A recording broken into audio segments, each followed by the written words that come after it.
ሰላም ጤና ይስጥልኝ እንደምናላችሁ ውድ የቅኔ ሚዲያ ተከታታዮች እግዚአብሔር ይመስገን እኔ ሰላም ነኝ። ዛሬ ደግሞ የማይታመን ጣዕም ያለው የሚጣፍጥ እንደዚሁም ጤናማ የምስርና የሙዝ ዳቦ ወይም ኬክ አሰራርን ይዤላችሁ ቀርቤያለሁ። እስከ መጨረሻው ከኔ ጋር ሁኑ።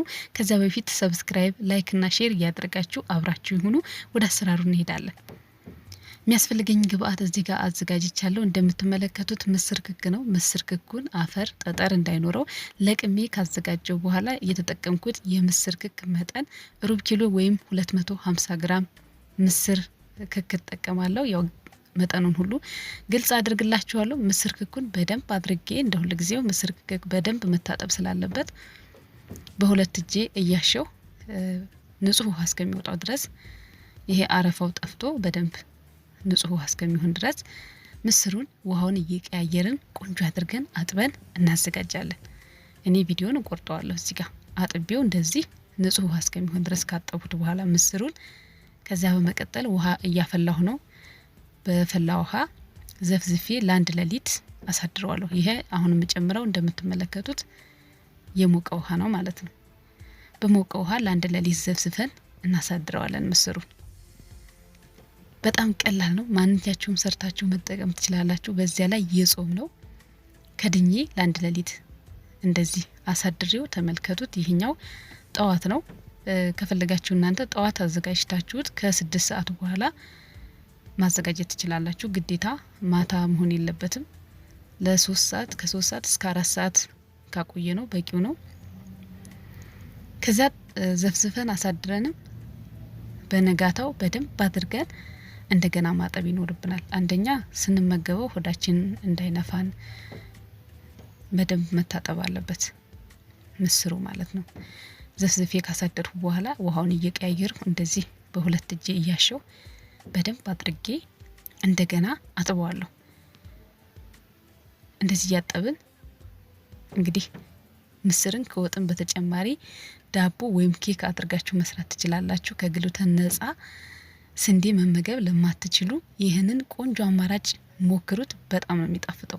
ላይክ እያደረጋችሁ እናንተ ደግሞ ሌሎች ቪዲዮዎችን እንዲደርሳቸው እንዲያዩት አድርጉ። ምስሩን ውሃውን እየቀያየርኩ በደንብ አድርጌ አጥቤ ካዘጋጀሁት በኋላ ለሩብ ኪሎ ምስር የምጠቀመው ሙዝ 4 ሙዝ ነው። ሙዙ በጣም የበሰለ ቢሆን ቆንጆ ነው። ያው እኔ ለጊዜው ያገኘሁት የዚህን አይነት ሙዝ ነው። ቆዳው ጥቁር ብሎ በጣም የበሰለ ሙዝ ብታገኙ የበለጠ ቆንጆ ነው። ከዛ ሙዛችንን የተጠቀምኩት ሙዝ 4 እንዳልኳችሁ 4 ፍሬ ሙዝ እጠቀማለሁ። መካከለኛ በጣም ትልልቅ ከሆነ 3 በቂ ነው። እንዲያጣፍጥልንና ለስለስ ያለ ልክ የኬክ ጣዕም እንዲኖረው ነው የሚያደርገው ሙዙ ማለት ነው። እንግዲህ ሙዙን እንደዚህ ልጬ ጎድጎድ ያለ እቃ ላይ ካደረኩ በኋላ ለመፍጨት እንዲመቸኝ እንደዚህ ቆራርጬ አዘጋጀዋለሁ። ሰብስክራይብ ያላደረጋችሁ እንደዚህ አዳዲስ ቪዲዮ ስለቅ አይደርሳችሁምና ሰብስክራይብ ያደርጋችሁ ተቀላቀሉኝ። ሙዙን እንደዚህ ቆራርጬ አዘጋጀዋለሁ። ምስሩን ቆንጆ አድርጌ አጥቤ አዘጋጅቻለሁ እንዳያችሁት። ያው መጠኑንም እየነገርኳችሁ ነው። እቤታችሁ ሰርታችሁ እንድትሞክሩት ማለት ነው። እንደዚህ አድርጌ ያው ሙዝ መጠቀም ለማትፈልጉ በትንሹ ወይ ማድረግ ትችላላችሁ። አነስ ያለው 2 ፍሬ ሙዝ የበለጠ ጣዕም እንዲኖረው ስለሚያደርግ ማለት ነው። ከዛ በኋላ እዚህ ጋር መፍጫ አለኝ። ከፈለጋችሁ በሽንኩርት መፍጫ ሊሆን ይችላል። እኔ የጁስ መፍጫ ተጠቅሜያለሁ። ግን እዚህ ላይ ውሃ መጨመር እንደዚሁ ውሃ ሳትጨምሩ ቢፈጭላችሁ በጣም ቆንጆ የሚሆነው ውሃ ሳትጨምሩ ቢፈጩት ነው። በትንሹ ግን ያው እኔ አልፈጭ ስላለኝ ትንሽ ውሃ ጨምሬያለሁ። በጣም ትንሽ ስለማይፈጭልኝ ማለት ነው በጁስ መፍጫ ስለሆነ እዩት። የተጠቀምኳት ውሃ ይቺ ትንሽ 3-4 የሾርባ ማንኪያ የሚሆን ውሃ አድርጌያለሁ። ከዛ በደንብ አድርገን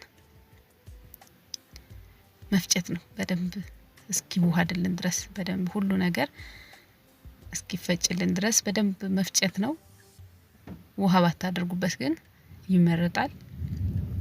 የራሱ ዘፍዝፈን ያሳደር ነው ውሃ ስለሚያወጣ ማለት ነው። በሽንኩርት መፍጫ ከሆነ ቀላል ነው የሚሆንላችሁ። ምስሩን በደንብ አድርጌ ከፈጨሁት በኋላ ሙዙን ጨምሬዋለሁ። ሙዙ ደግሞ የራሱ እንትን ስላለው የመቅጠን ባህሪ ያለው ከሙዙ ጋር ስትቀላቅሉት፣ ለዚያ ነው ውሃ ባትጨምሩበት ያልኩት። አሁን እንደዚህ ቆንጆ አድርጌ ይኸው እየፈጨልኝ ነው። ተመልከቱት። ውፍረቱ እንግዲህ ኬክ እንደምንጋግረው አይነት ውፍረት መኖር አለበት። ድርቅ ማለት የለበትም፣ በጣም ቀጭንም መሆን የለበትም። አሳያችኋለሁ። እንደዚህ ቆንጆ አድርጌ እዩት። ሊጡ እንደዚህ ወፍራም በጣም አይደለም፣ በጣም ቀጭንም ያልሆነ ልክ የኬክ ሊጥ እንደምናዘጋጀው አይነት ሊጥ ማዘጋጀት ይኖርብናል።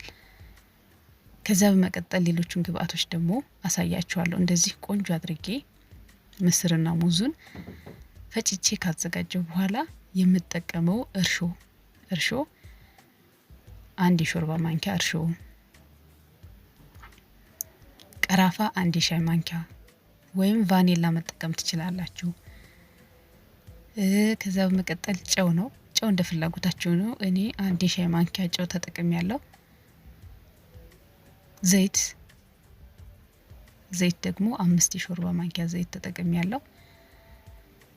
ከዛ አንድ ላይ በደንብ አድርገን መቀላቀል ነው። ስኳር ምናምን አንጨምርም እዚህ ውስጥ። ሌላው ቤኪንግ ፓውደር እዚህ ጋር ትንሽ አድርጌ 1 ሻይ ማንኪያ ቤኪንግ ፓውደር ተጠቅሜ ነበር፣ ግን ቪዲዮ ተቆርጧል። ያው 1 ሻይ ማንኪያ ቤኪንግ ፓውደር አድርጌበታለሁ። ከዚያ ሁሉንም አንድ ላይ እንቀላቅለውና በደንብ እስኪዋሃድልን ድረስ እንደዚህ እንቀላቅለዋለን።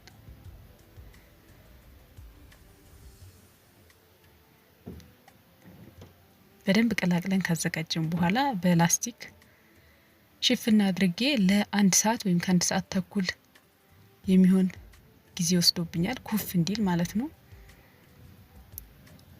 እንደዚህ ሽፍን አድርገን ከ1 ሰዓት እስከ 1 ሰዓት ተኩል ድረስ በደንብ ኩፍ እስከሚል ድረስ እናቆየዋለን። እንግዲህ ዝናብ እየጣለ ነው እየቀረስኩ ያለሁትና ዝናብ ድምጽ ከገባ ይቅርታ ጠይቃለሁ፣ ችግር የለም። እዚህ ጋር ደግሞ ኦቾሎኒ ወይም ለውዝ ተጠቅሜያለሁ። እንደዚህ ፈጭቼው ነው በቡና መፍጫ። ለውዙን በጣም ሳይሆን አድርገን ለውዙን ፈጭተን እናዘጋጃለን። ለውዙን ግን እኔ አነሳ አድርጌዋለሁ። በኋላ ከበሰለ በኋላ በጣም ሲጣፍጥ ምነው ጨመር ባደረኩበት እያልሁ ነበር። እናንተ ጨመር አድርጉበት። እንደምትመለከቱት ሊጣችን እንደዚህ ከ1 ሰዓት ተኩል በኋላ ኩፍ ብሎልናል። መጋገሪያ ፓትራችን ላይ ዘይት እናደርግና በደንብ አድርገን አዳርሰን እንቀባዋለን። ፓትራውን እንዳይጣበቅብን ማለት ነው። በመጥበሻ ሊሆን ይችላል፣ መጋገር ትችላላችሁ። መጥበሻው ላይ ኮባ ወይም እንደዚህ ዘይት እና ዱቄት በትናችሁ መጥበሻችሁ ላይ በትንሽዬ ሙቀት ማብሰል ትችላላችሁ። እኔ ለዛሬ በኦቨን እያበሰልኩ አሳያችኋለሁ። ከዛ ፓትራችንን ዘይትና ዱቄት ቀብተን ካዘጋጀን በኋላ ያዘጋጀነውን ሊጥ እንደዚህ ፓትራው ላይ ገልብጠን ከዚያ ከላይ ለውዙን እንነሰንሳለን። እኔ ከላይ እያደረኩ አሳያችሁ። እናንተ ግን አንድ ላይ በደንብ ቀላቅሉት እና በዛ አድርጉበት። ደግሞ በቃ ጣዕሙን አታውቁትም። ኬክ በቃ የኬክ ጣዕም ነው ያለው። በምስር የተሰራ ጣዕም አይደለም የምታዩት። በጣም ነው የሚጣፍጠው እና እኔ አነስ አድርጌዋለሁ ለውዙን። እናንተ ግን ትንሽ ጨመር እና ደግሞ ውስጥ ድረስ እንዲገባ ልውስ አድርጉት፣ ሊጡ ውስጥ ማለት ነው።